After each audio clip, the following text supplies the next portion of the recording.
Reality changes when your mind frame changes. सोचिए, एक ऐसी जगह जहां भारत का 77%, जी हां 77% सेब उगाया जाता है। एक पूरी की पूरी इकोनॉमी जो इस सुनहरी फसल पर टिकी है। और दूसरी तरफ हाईवे पर लाइन में खड़े 2000 से ज्यादा फंसे हुए ट्रक्स। एक ऐसी सिचुएशन जहां किसानों की साल भर की खून पसीने की मेहनत सड़कों पर सड़ने को मजबूर हो जाती है। ये कश्मीर के एप्पल इंडस्ट्री की दो बिल्कुल अलग और सच कहूं तो झुका देने वाली सच्चाइयां हैं। आज की इस एक्सप्लेनर में हम the Apple tycoon and the highway crisis की डीप डाइव करेंगे। हम सिर्फ उन खूबसूरत बागों की बात नहीं करेंगे, बल्कि उनके पीछे छुपे कठोर लॉजिस्टिक्स, सर्वाइवल की लड़ाई और एक ऐसी असाधारण शख्सियत की कहानी को समझेंगे जिन्होंने इस पूरे उद्योग का चेहरा ही बदल कर रख दिया। तो चलिए इस सफर पर निकलते हैं। सबसे पहले इस पूरे इकोसिस्टम के स्केल को समझना बहुत जरूरी है। शुरुआत करते हैं इस एप्पल बोल की सुंदरता और इसके विशाल पैमाने से। ये नंबर देखिए, 1.5 मिलियन यानी लगभग 15 लाख टन। ये कोई छोटा मोटा आंकड़ा नहीं है, ये हर साल यहाँ उत्पन्न होने वाले सेब की मैसिव क्वांटिटी है। और अगर इसको हम फाइनेंशियल टर्म्स में देखें तो ये प्रोडक्शन करीब 1200 करोड़ रुपए का टर्नओवर जनरेट करता है।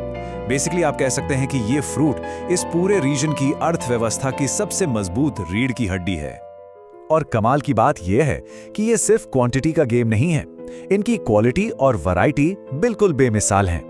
एम्ब्री, रेड डिलिशियस, महाराजा, अमेरिकन ट्रफॉल और गोल्डन डिलिशियस, ये वो खास किस्में हैं जिनकी वजह से स्थानीय बागों का नाम पूरी दुनिया में मशहूर है।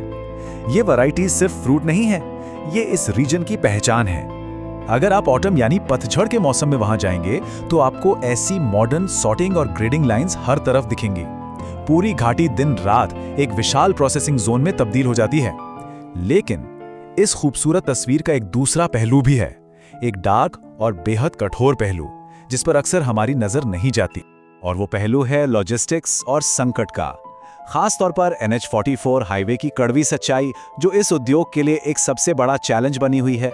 इमेजिन कीजिए एक किसान के दर्द को। स्थानीय किसान अब्दुल रशीद मिर्जी के शब्द इस बेबसी को बिल्कुल एक्यूरेटली बयान करते हैं। वो बताते हैं कि जो डिब्बा 1500 से 2000 रुपए में बिक जाता था, वो अब 500 में भी कोई नहीं ले रहा।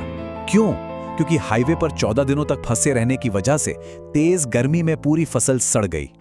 ये सिर्फ एक फाइनेंशियल लॉस नहीं है, ये लिटरली लोगों की टूटती हुई उम्मीदें हैं। और ध्यान देने वाली बात यह है कि ये कोई आइसोलेटेड इंसिडेंट या एक दिन की समस्या नहीं है। पिछले कुछ सालों का ट्रेंड देखिए, 2020 में 47 दिन, 2021 में 23 दिन, 2022 में 41 दिन और 2023 में रिकॉर्ड 58 दिनों तक हाईवे बंद रहा। पिछले 7 सालों में कुल मिलाकर 284 दिन। सोचिए, करीब 1 साल तो बस सड़क बंद ही रही। ये ढांचेदार विकास यानी इंफ्रास्ट्रक्चर की एक बहुत बड़ी नाकामी को सामने लाता है।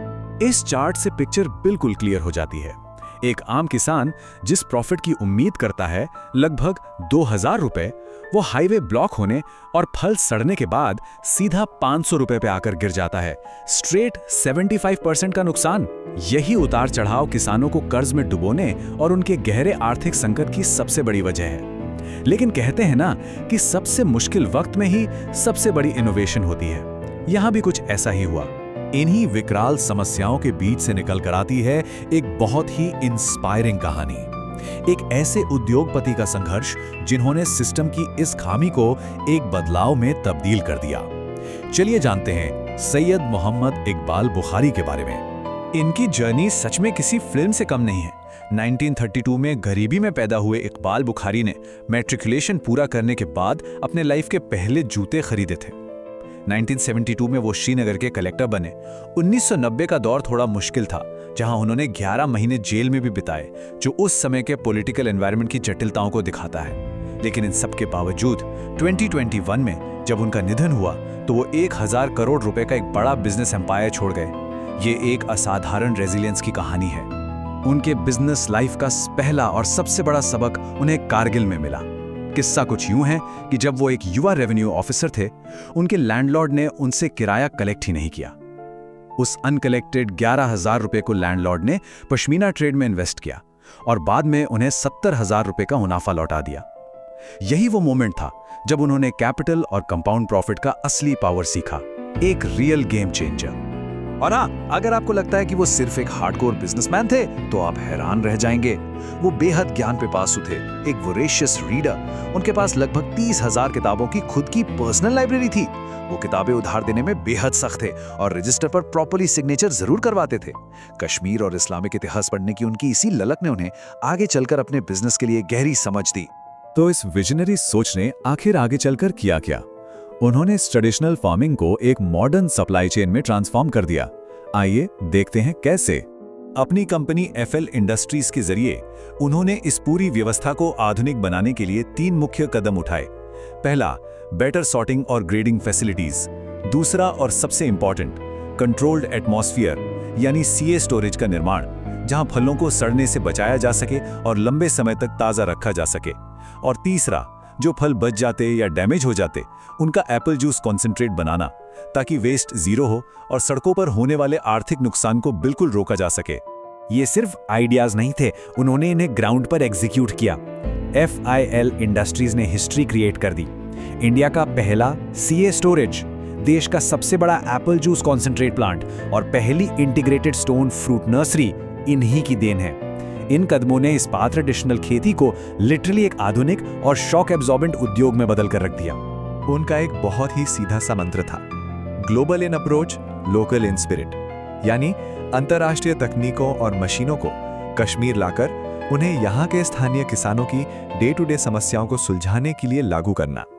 ये एग्जैक्टली इस बात का प्रतीक है कि सही आधुनिकीकरण आम लोगों का जीवन कैसे हमेशा के लिए बेहतर बना सकता है। अब जब हम ये सब जान चुके हैं, तो इस एक्सप्लेनर के आखिरी हिस्से में देखते हैं कि इस सब का मैक्रो लेवल पर क्या इम्पैक्ट है। ये इंडस्ट्री कितने लोगों को एक्चुअली सस्टेन कर रही है? 3.5 मिलियन, यानी लगभग 35 लाख लोग। ये सिर्फ एक नंबर नहीं है, ये एक विशाल आबादी की जीवन रेखा है। खेत में काम करने वाले मजदूरों से लेकर दूसरे राज्यों से आने वाले प्रवासी श्रमिकों और ट्रांसपोर्ट में लगे हजारों लोगों का चूल्हा इन्हीं सेब के बागों से जलता है। और इकोनॉमी के टर्म्स में देख लीजिए, पूरे रीजन के जीडीपी का मैसिव 8% हिस्सा अकेले इस एप्पल इंडस्ट्री से आता है। तो जब हाईवे पर सड़कों में ट्रक फंसते हैं ना, तो सिर्फ फल नहीं सड़ते, इस 8% अर्थव्यवस्था पर और उन 35 लाख जिंदगियों पर बेहद भारी असर पड़ता है। तो आखिर में ये सब समझने के बाद एक बड़ा सवाल दिमाग में आता है, क्या इंसानी नवाचार और लोगों का साहस इन क्लाइमेटिक और इंफ्रास्ट्रक्चरल चैलेंजेस को पूरी तरह हरा पाएगा? एक ऐसी इंडस्ट्री जहां 3.5 लाख लोगों की उम्मीदें जुड़ी हैं, उसके भविष्य को कंप्लीटली सिक्योर करने के लिए आगे और क्या कदम उठाए जाने चाहिए? सोचने वाली बात है ना? The deeper you understand reality, the differently you see the world.